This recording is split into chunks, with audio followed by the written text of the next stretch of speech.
What's happening? Good morning. Hope y'all having a great day. It's another ride to work conversation brought to you by Sir of the 2020 podcast of the 2020 Network LLC. Please say the LLC. Buckling up. Let's knock out this Friday, shall we? To those of you that don't know, I'm a college dropout. Well, I was a college dropout. I attended Alabama A&M, and after I pledged, I developed this social anxiety that was really disrupting my attendance in class. So much so, I had one class where I had a B in, and I just couldn't do the final. I don't know what was going on. Well, I know it was anxiety, but it was so overwhelming, I didn't do the final. And I didn't pass. And I just stopped. My mom had no idea. She just kept asking when I'm graduating. I just telling her, I'm working, so it was pushing off. I'd take a little time off here, but I'm gonna go back and all this. And eventually, she just called me and said, send me your transcript. And I was trapped. She said, I'm telling you, send me that because I got a letter at the house that says you're on academic suspension. And I didn't know how to express what was going on. I didn't know how to talk to her about it, but I just remember her telling me, we sent you up there to get your degree, and you will fail. And that stuck with me. And I think being in denial about that and the causes and not addressing it caused me to stay in Huntsville because I didn't want to face my family. So I stayed in Huntsville for like an additional 12 years. Just refused to come home until like the mental health portion of me just shattered and I was ready to go. So I called my mom and told her I want to come home. This was around when I was 29. Yeah, it was 29 because my 30th birthday, I moved into my Mobile apartment, and I just felt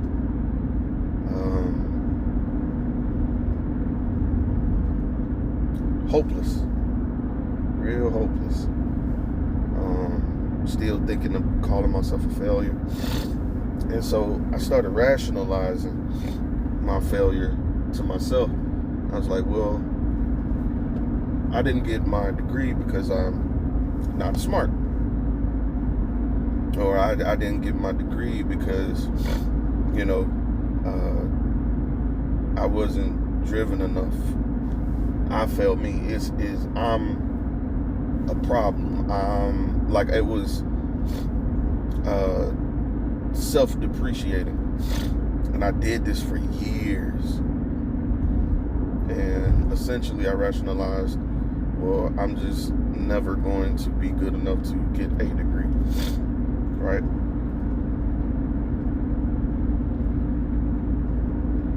I did that for over 15 years. I even talked to people. And I remember talking to people and telling me what their degrees were in. And I was like, wow, I think that's dope that you got a degree. And they would just look at me crazy.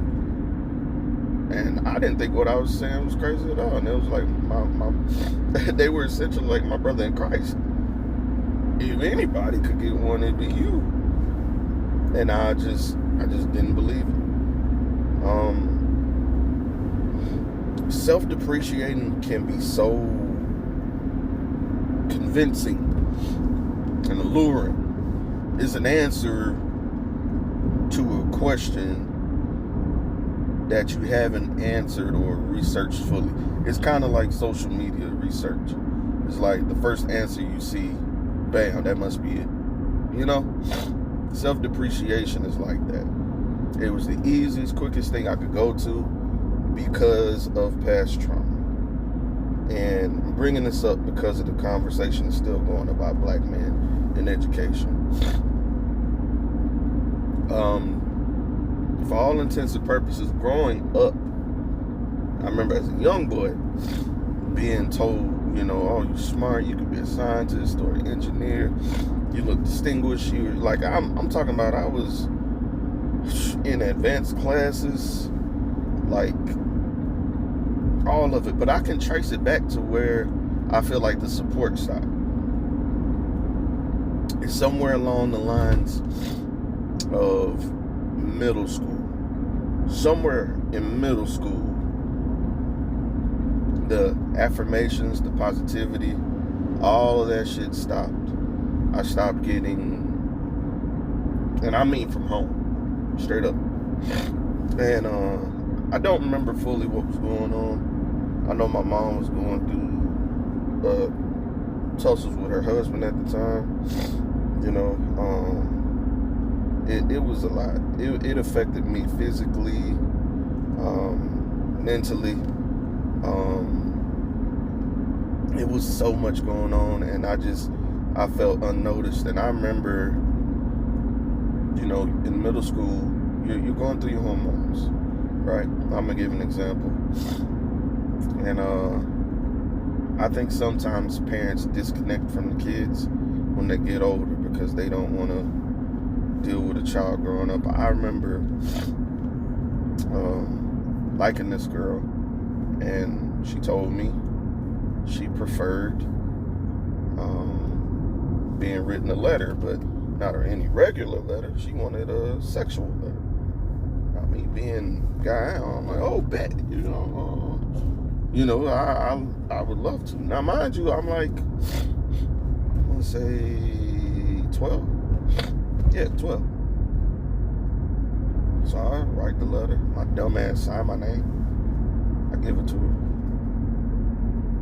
The letter gets taken by a teacher, I find out. The teacher pulls me aside and says, I'm going to be sending this to your mother. She mailed it to my mom. My mom gets the letter. She makes me read it. And she slaps me while I'm reading and tells me to keep reading. She punches me, tells me to keep reading. And she says she's going to send a copy to my pastor. And she tells me to eat the letter. I remember this. And I remember I started getting beat with anything she could get a hold of. To the point I was blacking in and out. I remember belts. I remember she got extension cords. And I had to lay across the bed, and she was hit me with an extension cord. I remember this particular because she had did it to my brother before.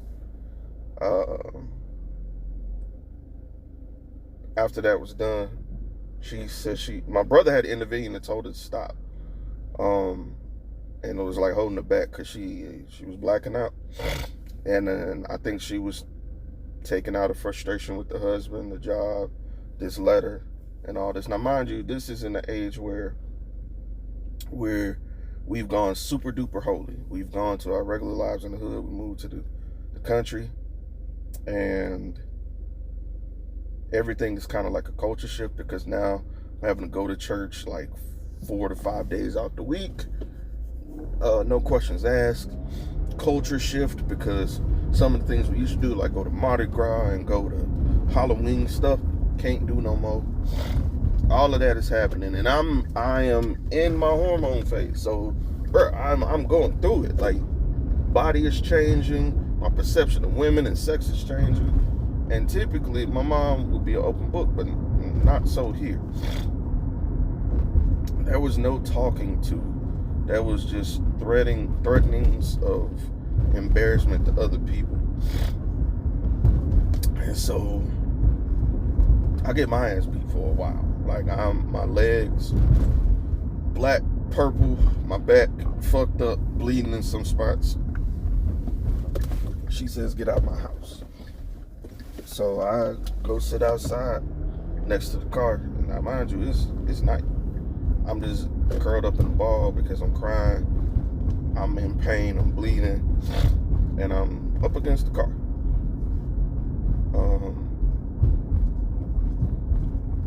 I don't know how long I was out there, but I remember dozing off because I'm exhausted. And then I hear her scream for me to come back inside.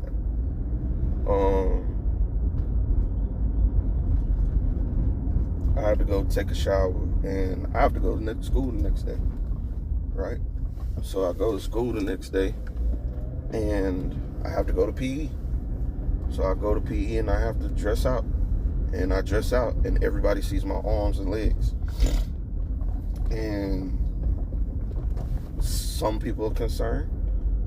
The black kids are laughing. And I remember my coach pulling me aside and asking me what's going on. And I had to talk to him and another teacher. And the teacher who sent the letter home to my mom saw me. And I know what you're thinking. Listening to this, you're like, oh shit, I know they called DHR. No, they didn't. My aunt worked at the school. They sent me to talk to my great aunt, worked at the school. They sent me to talk to her. I told her what happened. And I don't know what happened after that, between that and after that. But I was pretty much relegated to only going to church and stuff.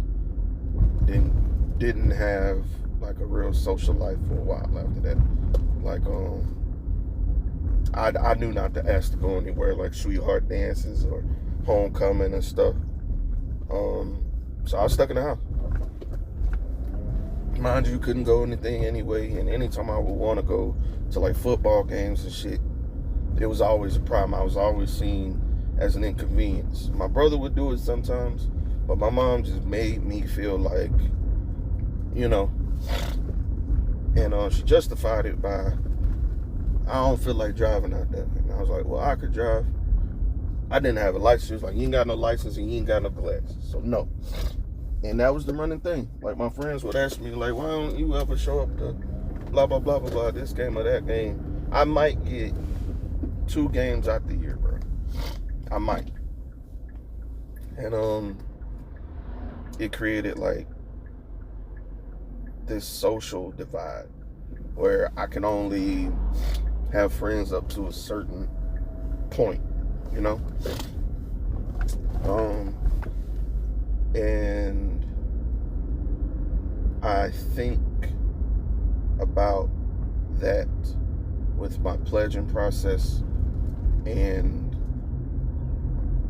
feeling out of place again when dealing with college, where the traumas just build up, and that's what pretty much affected me going to college. Now, to this day, I ain't never talked to my mom about this. Reason being, anytime you try to have a conversation regarding parenting with a parent, especially black parents, it does not go well.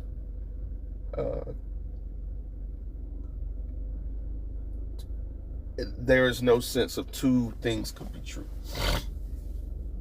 I'll just leave that at that. And all it does is just create a divide, a median, because it's like, if I can't express this to you without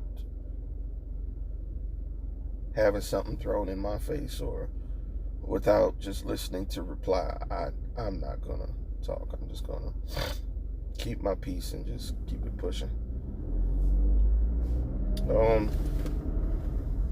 But yeah, so if you ever wondered what I mean about that TikTok video about being socially unavailable, and being weird, that's why.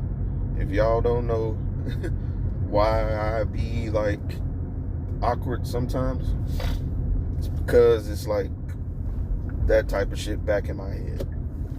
Trying to deal with it. Like I said, I am pro therapy. I got a session this Sunday that I actually got to reschedule for like Saturday possibly, but yeah, it's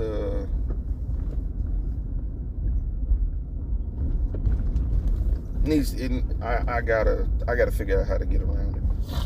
But anyway, I'm about to pull up. Y'all have a great day. And remember, get yourself something to eat, get you some food, and yeah, you are them.